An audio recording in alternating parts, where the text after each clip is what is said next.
Yes, I absolutely do inject my insulin in front of other people when I'm in a restaurant or other kinds of social situations.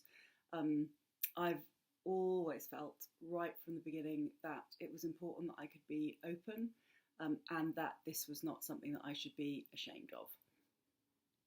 That holds today just as much as it did over 25 years ago. But also, the act of injecting is incredibly subtle. People don't notice that you're holding the insulin because it looks like a pen, and you can do the actual action really simply. So, not a big deal.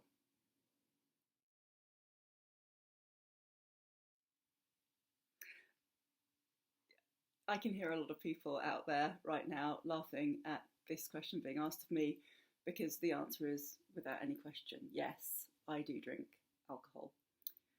The limitations, if you call them limitations, are that I am fairly careful about the kinds of things that I drink. So I pretty much stick to wine, red or white, but dry. And I also have my fair share of gin and tonics with low sugar, slimline tonic. And I really don't have any issues at all with drinking socially. Luckily, I kind of handle my drink quite well. But it's not been a particular problem to me, apart from a few extreme examples when I was very young. So, yes, alcohol's fine.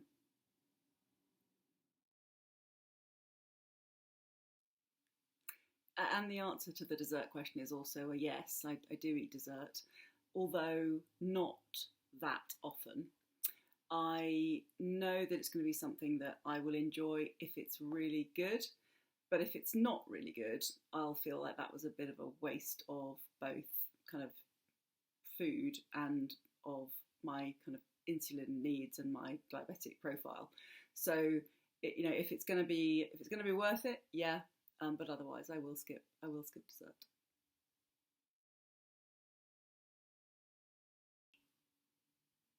What would my top tip for eating out be?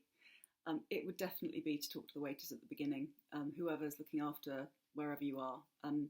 I have found that if you really engage with them at the beginning and you literally say, can I just tell you something? I'm a type 1 diabetic, and if I don't get my food when I'm meant to be getting my food, that's going to cause problems and no one's going to enjoy themselves as a result. So if you could just make sure that the kitchen knows that and there's not going to be any delay, that would be really, really great. That's how I handle it these days. Many years of just kind of waiting and hoping have taught me that it's way better to get them on alert really early, and it only takes a moment. That's my top tip.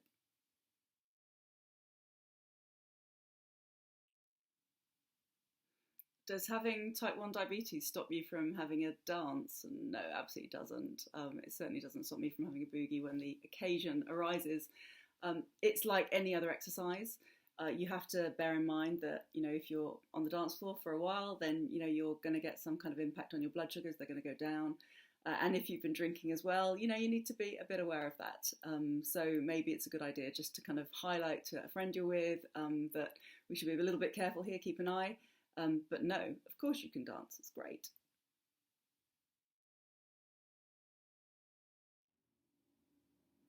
What are the most difficult social situations to navigate?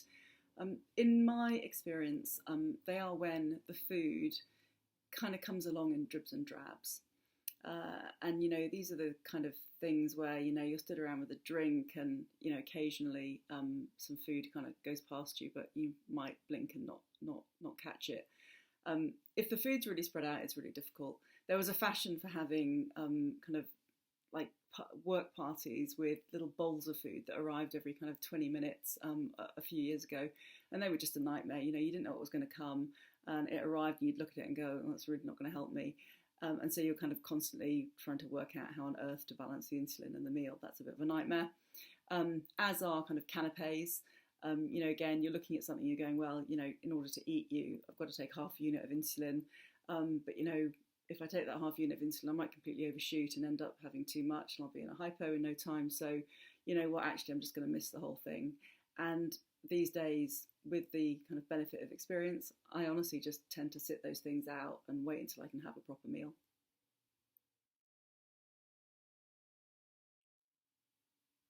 In general, my message is that you can really cope with any social situation that arises as a type 1 diabetic. It's manageable.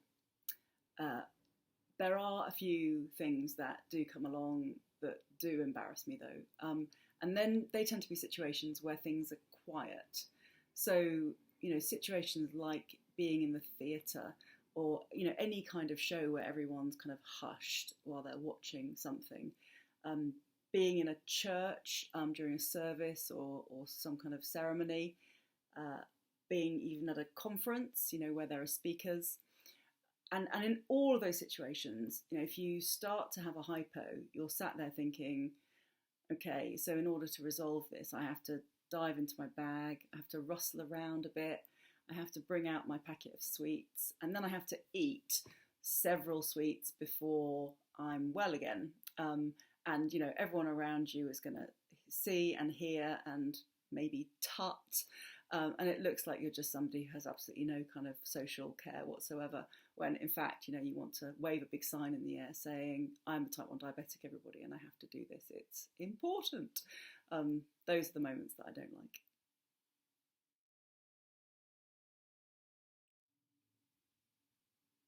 So I can honestly say that there is really nothing that I don't do socially as a result of being type 1 diabetic. It is literally, I can cope with anything, and I would hope that everyone could. The one thing I think that does happen or that's in place that stops me from kind of staying out all night is that I know that I have to take insulin before I go to bed every night, my background insulin. And so, there will come a point, after midnight in the small hours of the morning when it's like you actually do have to go back to wherever, base is, and you have to inject that insulin. So that's always in the back of my mind. And it's probably a good thing that I have that limiting factor on staying out all night.